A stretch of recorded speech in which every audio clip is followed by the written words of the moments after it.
Hi, everyone, and welcome back to the NextUP podcast by GamePlanU. I'm Lexi, and I will be hosting this episode of the podcast where we will be talking about all of our recruiting processes. Super excited for this episode, mainly because I'm curious what everyone else went through, but also because I hope our stories create value for everyone listening.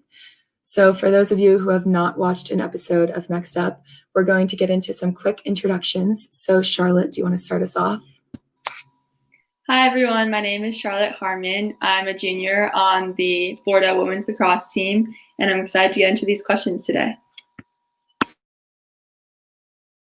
Hi, I'm Grace. I'm a senior on the lacrosse team here at the University of Florida, and I'm looking forward to discussing the recruiting process today as well.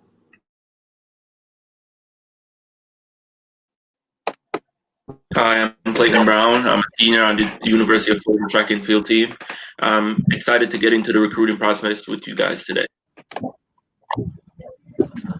Hi, I'm Donovan Steiner. I'm a senior on the University of Florida football team, and I'm ready to get into the podcast today.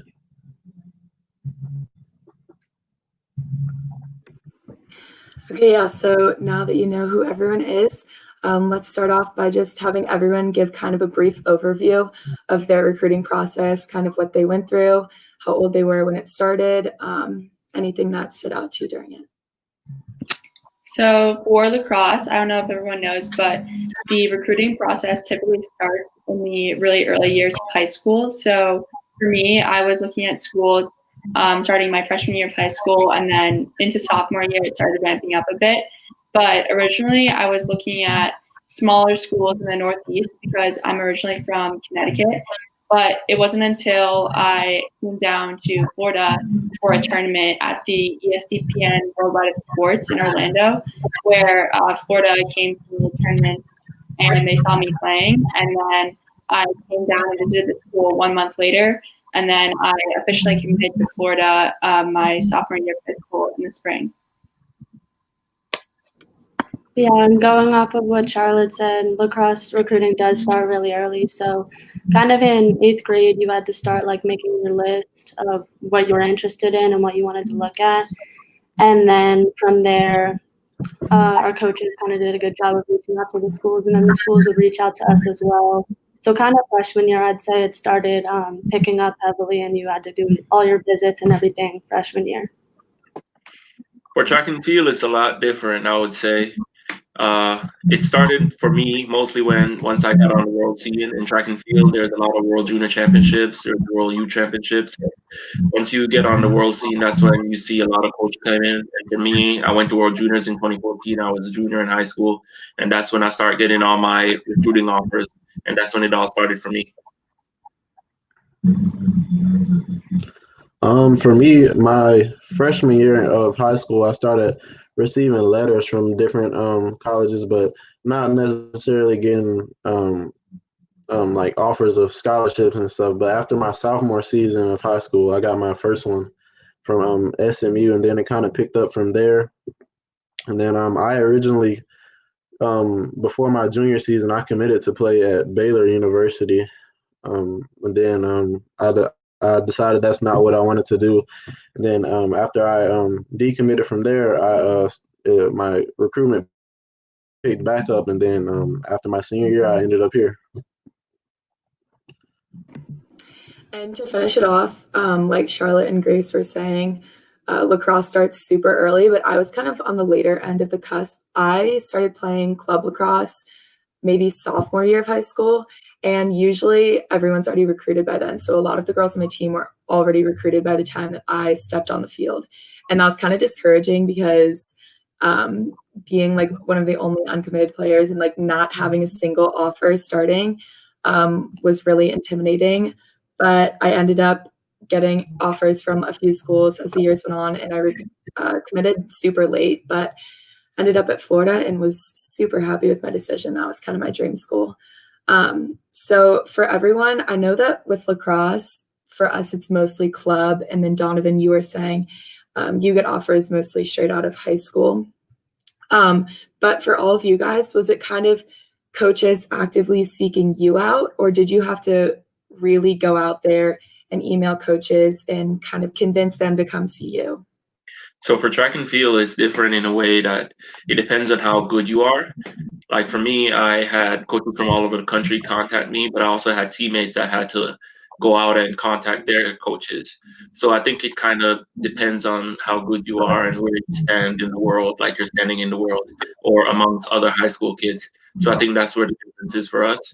So for me, it was different because I got offers from everywhere in the country, I would say, but I wanted to stay close to home. So that's why I chose Florida, and Florida has the best track and field program in the country right now.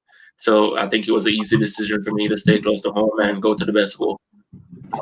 Yeah, track and field, I feel like would be so difficult to get recruited for because it's purely based on numbers. Like coaches can just pull up your stats, whereas for lacrosse, you kind of have an advantage to where if you go to all of their lacrosse camps or like you go to all the tournaments they're watching, then you have a more likely chance of doing that. But like for you, it's purely based on numbers, which is very And track stressful. and field is very individualized, so it's all on you. It's what you produce, and that's how you get seen. If you're not producing, you're not going to get seen.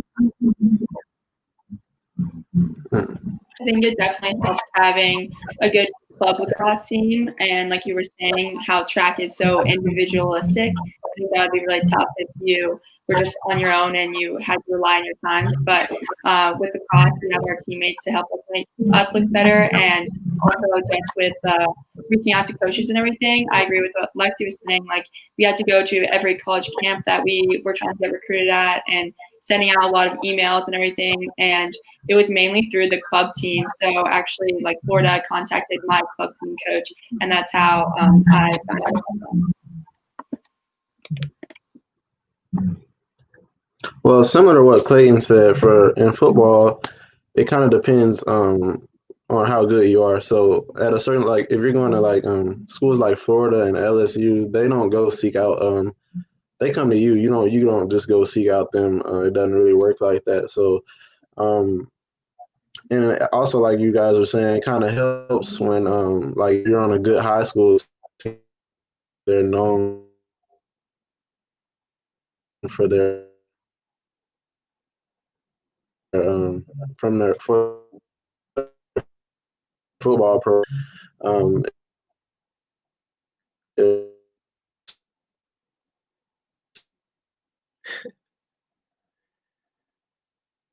you know all each other. You getting offers from another school, and then they start rolling in.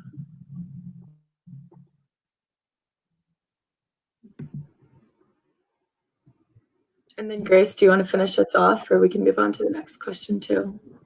Yeah, so for me, I think it was mainly just coaches reaching out to my club coaches, and then I would kind of go on visits from there. And I think personally, like, we have something called Under Armour and then the US and everything like that, that kind of helps get yourself seen from coaches and helps coaches want you on their team and contact you.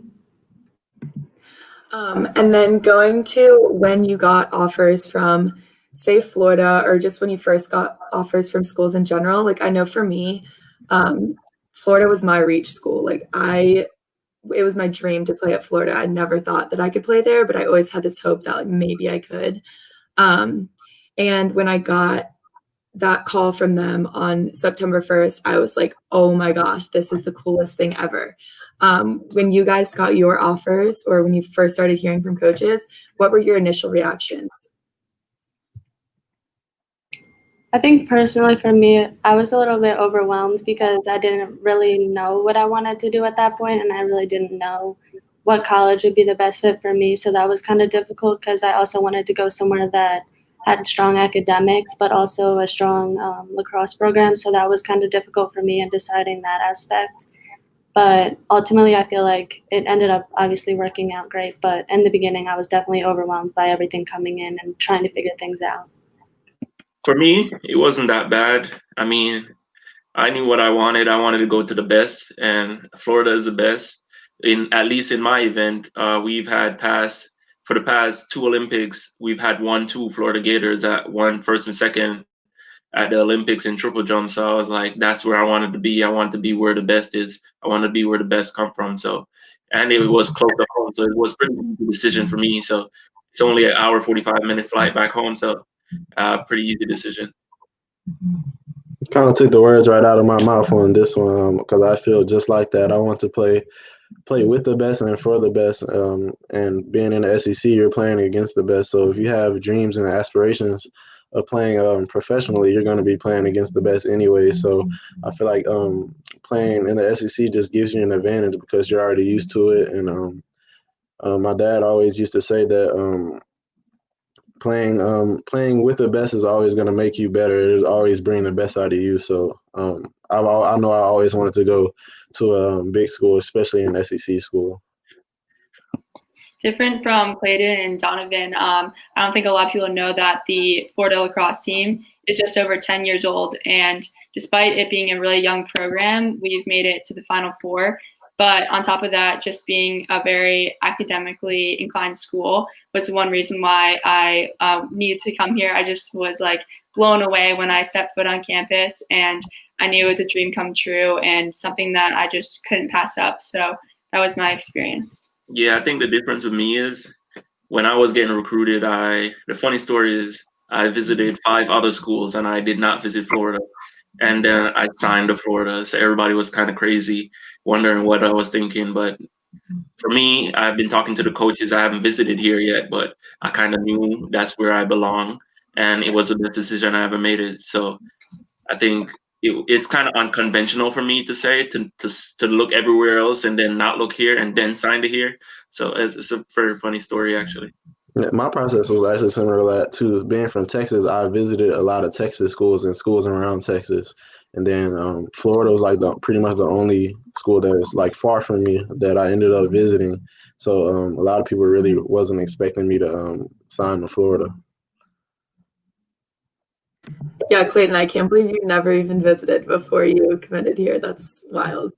But when you were in the midst of the recruiting process, I'm sure it was kind of overwhelming at points and exciting. But what were your overall thoughts and feelings on it? And looking back, have they changed? For me, I don't think it has changed at all, actually. I mean, I've been on both ends of the recruiting process right now. So I've seen it from the athletes that are here, how we act towards athletes that are coming in. I've seen it from the side where the athletes coming in and how they act. I wouldn't change anything, honestly. When you come, they make you feel comfortable. Like they try their best to make it feels like at home. But you and yourself got to know where you actually fit in and not like kind of get overwhelmed by how nice everybody is, because once you come here none of that really happens. I mean, they're nice, but like it's kind of, they try to spoil you a little bit too much. You got to see through that and see where you actually fit in, I believe. That's definitely. I'm sorry, you can go. Oh, thank you. I think for lacrosse, well, we recently, within the past 2 years, just changed the rules so you can't make any contact with any recruits or anyone in high school under junior year of high school. So that kind of makes the recruitment process better, I feel, because kind of when you're in 8th grade, you don't really know what you want to do after college, and you don't know what your future is or what you're feeling toward college and what experience you want to have in college. So I think that kind of makes the recruitment process easier on high school students and middle school students for kind of relieving some stress about the process. I agree with that, Grace. I think it's a really good thing that they passed that rule, because I remember looking back when I was that age and I just had no idea really what I wanted yet, and I didn't know where I fit in. I wasn't sure if it was going to be a small school or a big school. And so looking back, would have felt like a little bit more relaxed and not as eager to be hearing back from coaches and feeling rushed to make a decision. Yeah, I completely agree. The fact that people were being recruited in 8th grade actually blows my mind, because I wasn't even thinking about college or playing in college in 8th grade. I had no idea that you even had to think about that then. So I think that it's amazing that they passed the rule, and definitely, like you were saying, takes a lot of stress out of the situation. But looking back on athletes in the recruiting process now, what's one piece of advice you would have for these athletes that are currently going through the process? one advice I would say is be yourself and do research. Always, when you get to the campus, be yourself. Don't act shy. Don't act not yourself to try and fit in. Just be yourself and do your research before you go there. Don't just listen to what they have to say. Do your own research and look up what the school really have to offer, and see if you fit in. That's one advice I would give. I think I'm sorry. No, Donovan, you can go. Sorry. I would say, even if you like kind of have a good idea of where you want to go, I would say take as many visits as possible, because I think that's one mistake I made. I kind of had my eyes on just one or two schools maybe, and I kind of just kind of blew off the other schools at some point, and I could have took a lot more visits than I did, and I think my process probably would have been it would have been better if I would have just went on all my visits and gave other schools a chance too. So that would be my advice. Yeah, I think personally for sports that don't necessarily have something further than college, like in track, you can go pro and you can run for the Olympics or whatever.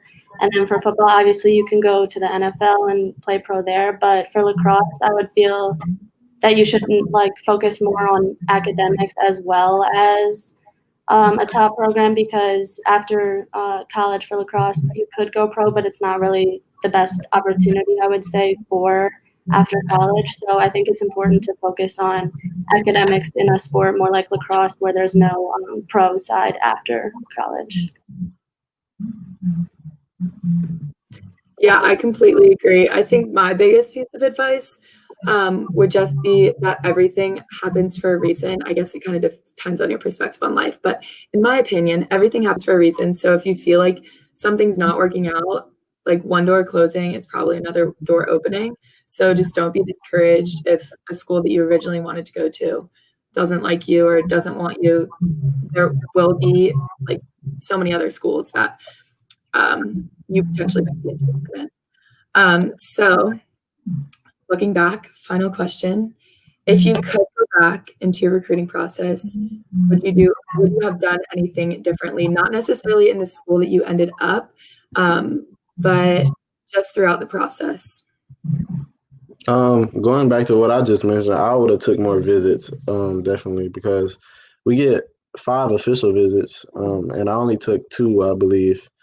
So I definitely would have took more visits. That would have been something I would have changed just for the experience, because there's schools that I've never even seen. There's a lot of states that I haven't even been to that were recruiting me. So I wish I would have just went and visited those schools. Yeah, I completely agree. I remember I committed like 5 days before I was scheduled to go to the Ohio State Penn State game on my visit. So even though that's kind of not a good reason, it just would have been really cool to go to the Ohio State Penn State game. So yeah, keep your options open, or I wish I'd kept my options more open and seen more schools. Honestly, I wouldn't change anything. I think that's what made me where I'm at today. And I think I had a really good recruiting process. I looked at a lot of places. I talked to a lot of people. I did a lot of research. So I'm happy with every decision that I've made so far. Looking back, I wouldn't change anything. Yeah, I don't think I would have done anything differently as well. I think what was difficult was my parents were really pushing for me to go somewhere, and I didn't really want to go there. And I ultimately chose a school they didn't necessarily want me to go to as my first option. So I think that's something to keep in mind. Also, going back to the last question, is just kind of do what's best for you. And yeah, just do what's best for you. But ultimately, I wouldn't change anything. I wouldn't change anything as well. I think it should be a fun process. And I think that's one thing that I could have focused a little bit more on, was just like having fun with it and maybe putting the parents to the side and looking at what you truly wanted out of the entire experience. And I would definitely say like things are happening the way they are meant to happen. So you shouldn't worry about like making the wrong decision or what if you did this. Don't look at the what ifs, just like commit to where you think you would best belong. Okay. On that note, that's the end of the podcast. So thanks for everyone who joined live and everyone who ends up watching this after the fact. Make sure to check out GamePlanU, subscribe to the podcast, and come around next week for the next one.